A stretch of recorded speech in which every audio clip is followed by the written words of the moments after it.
There are moments in sports media that nobody plans for. Moments that don't follow a script, don't respect a schedule, and don't wait for the cameras to be in the right position. Moments that just happen, raw, electric, and completely out of control. And everyone in the room knows instantly that something has shifted, that the line between journalism and chaos has just been obliterated. I need to tell you about one of those moments because I watched it happen live. I couldn't look away, and I have been thinking about it every single day since it aired. It happened on First Take. It happened in front of millions of people, and it started, as so many of these things do, with Stephen A. Smith saying something that made Shannon Sharpe laugh out loud. Let me set the scene properly because the context matters as much as the event itself. It was a Tuesday morning, the kind of Tuesday morning that starts completely unremarkably. Molly Karam at the desk, composed and precise as always, moving the show through its segments with the professionalism that makes her one of the best in the business. Shannon was in his chair, relaxed, that familiar half smile already forming before the conversation had even gotten interesting. And then Stephen A. Smith, who operates at exactly one temperature regardless of what is happening around him, leaned forward and said that he had information, real information, not whispers, not speculation, information that he had received from a source he trusted completely, and that information was this: Domantas Sabonis was on the verge of closing a deal to join the Los Angeles Lakers. Hey, what's up everyone? Real quick before we get into everything, that like button is literally what determines if this reaches hundreds or thousands of fans. Takes 1 second but makes a huge impact on the channel's growth. Just smash that like button right now. It's the easiest thing you can do, but honestly the biggest way to support this content. Every single like pushes this further, so hit it now. He said it with the kind of certainty that Stephen A. reserves for things he actually believes. Not his performance certainty, not his television certainty. The real kind, the kind where his voice drops slightly and his eyes go still, and he speaks more slowly than usual because he wants each word to land individually. The Sacramento Kings, he said, had communicated their openness to moving their franchise center. The Lakers had engaged. A framework existed. This was not a rumor being dressed up as a report. This was a report. Shannon did not react immediately. He let Stephen A. finish. He sat with it for a moment, and then he let out a laugh. Not a big laugh, not a mocking laugh, but the particular quiet laugh of a man who has heard this story before and knows how it ends. He shook his head and said something that was essentially, here we go again. He said, Stephen A. does this every offseason. He said, Stephen A. takes the smallest piece of a real conversation and inflates it into a headline that then evaporates before the ink is dry. He said he wanted a name. He said he wanted a source. He said he wanted something other than Stephen A. Smith's absolute conviction, because that conviction had been wrong before, and everybody watching knew it. The thing about Stephen A. is that there is a specific version of him that appears when he feels his credibility is being questioned publicly. Not his television credibility, not the inflated persona, his actual journalistic credibility. The part of him that has spent decades building relationships inside the league, cultivating sources, doing the actual work of information gathering that the performance sometimes obscures.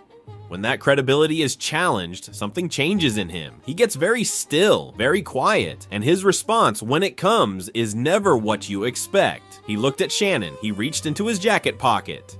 He pulled out his phone and held it up and said, "You want proof? I'll give you proof right now." And Molly looked at the phone, and Shannon looked at the phone, and the entire studio seemed to hold its breath for a moment that felt like it went on much longer than it actually did. And then Stephen A. opened his contacts, found a name that none of us could see, and dialed. He pressed speaker. He placed the phone on the desk.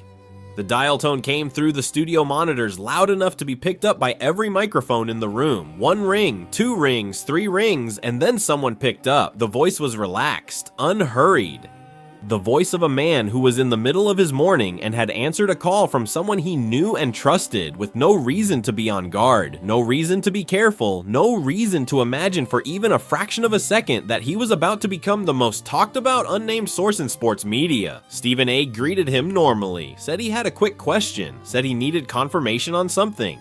And then he asked directly and without preamble whether there was any truth to the Sabonis to Lakers conversation. There was a pause. The kind of pause that is not hesitation, but consideration. The pause of someone deciding how much to say rather than whether to say anything. And then the voice started talking. What came out in the next 30 seconds was more genuine intelligence about the NBA offseason than most reporters accumulate in a month.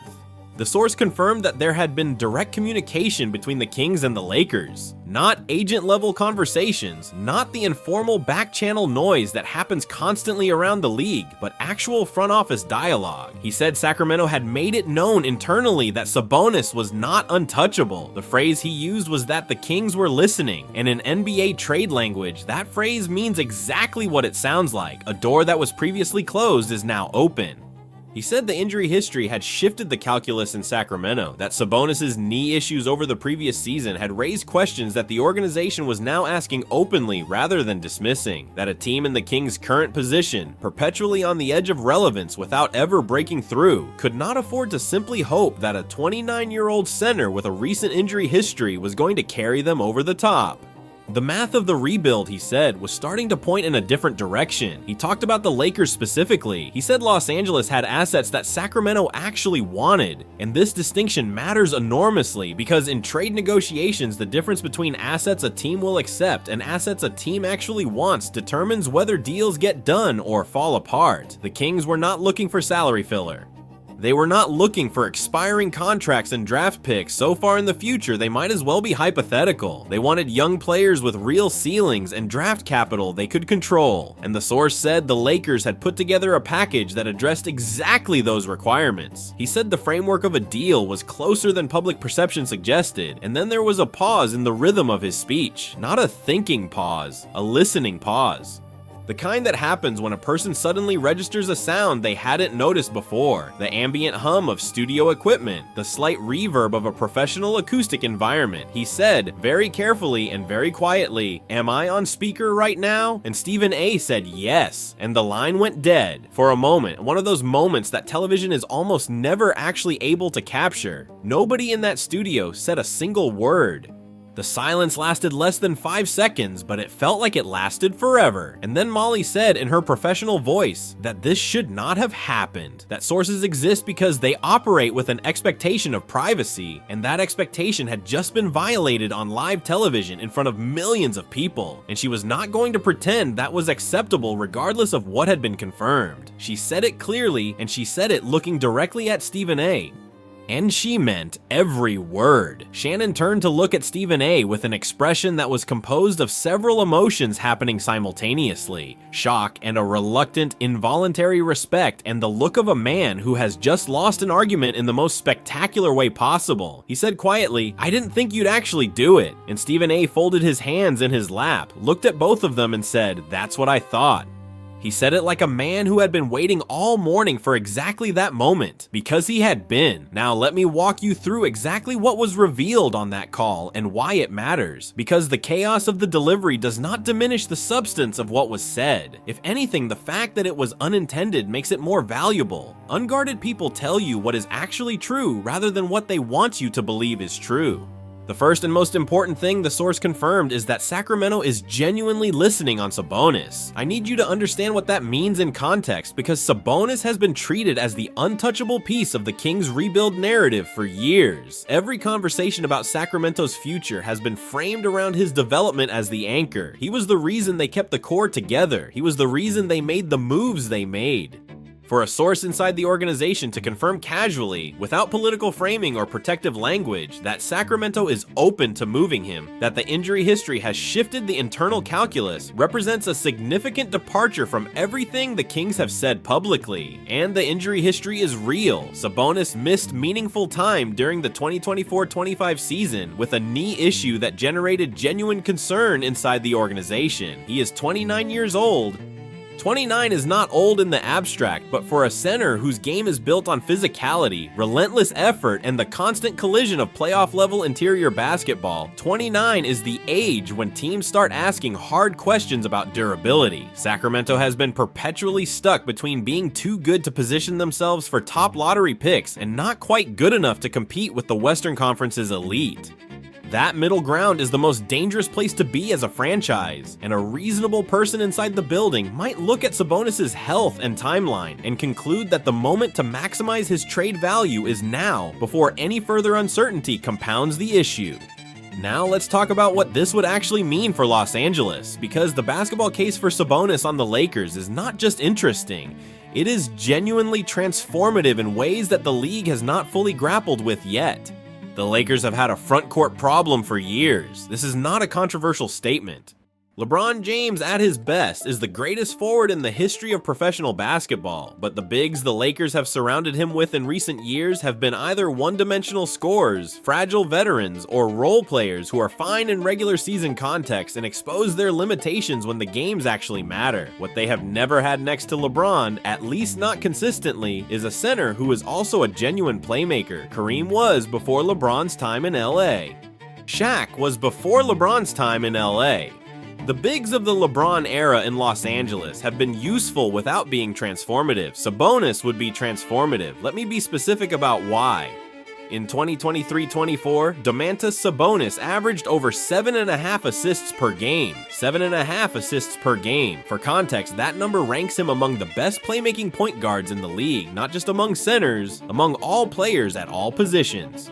His entire offensive game is built around reading the floor, creating advantages for teammates, and making the decision that nobody on the other team anticipated. He is an elite screener who makes his screens into weapons rather than just picks. He is a masterful handoff operator who uses his body and his feel for the defense to put ball handlers in positions where the defense has no good answer.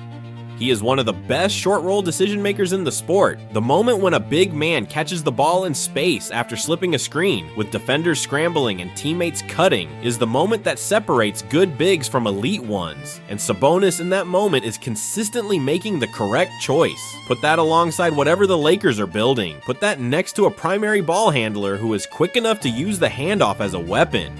Put it next to shooters in the corners who can punish the defense for collapsing. Put it next to a coach who understands motion and movement and the geometry of the modern NBA. The Lakers' offense, which has been alternately brilliant and stagnant depending on who was surrounding their primary star, becomes something coherent and dangerous and difficult to guard. Because when your center can pass like Sabonis, every action on the floor becomes a decision tree for the defense rather than a problem with a known answer. The rebounding piece deserves its own attention.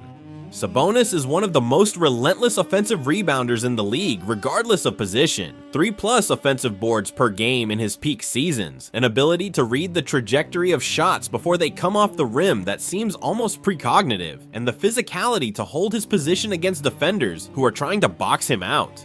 In a playoff series, where possessions become exponentially more valuable, and the margin between winning and losing a game can be one extra opportunity, Sabonis turns what would be dead balls into new chances. He turns misses into points. And the Lakers, who have struggled in exactly these moments in recent playoff runs, would have that weapon available every single night. The source mentioned the Kings' specific demands, young players with real ceilings and controllable draft capital. The Lakers have worked to develop exactly that kind of asset base. Whether it involves younger players who have shown flashes of genuine upside, or picks that come with conditions that make them manageable to part with from the Lakers' side, the point is that both organizations apparently believe there is a deal here that makes sense for each party. The Kings get a rebuild package they can actually use. The Lakers get a center who makes every other player on the roster better. And Sabonis himself. What does this mean for him? He is 29 years old and has spent the most productive years of his career winning nothing. He has been a perennial all-star candidate, an all-NBA level talent, one of the most efficient and versatile bigs in basketball. He has done all of this in Sacramento, largely in obscurity, on teams that were always interesting and never truly dangerous. The opportunity to play in Los Angeles in a championship context with coaching and supporting talent and a system that would let him do exactly what he does best. That is the kind of opportunity that defines legacies. Players of Sabonis' caliber who never win are remembered differently than players of his caliber who do. He knows this. The people around him know this. And the call that Stephen A. made on live television that Tuesday morning confirmed that the path to that opportunity is not theoretical. It is real, it is structured, and according to the voice on the other end of the line, it is not a matter of whether, but of when. The aftermath of that broadcast, the official denials, the carefully worded statements, the network's response to the incident cannot undo what was said before the source realized the whole world was listening. Shannon sat with it for the rest of the show, visibly processing what he had just witnessed. Molly maintained her professionalism while clearly being unsettled by the precedent, and Stephen A. Smith, having just done something that no sports journalist had done quite that way before, looked exactly as satisfied as you would expect a man to look when every skeptic in the room has just been proven wrong by a phone call. The Lakers are coming for Sabonis. The Kings are ready to listen. And everyone who was watching that Tuesday morning knows it because they heard it straight from the source.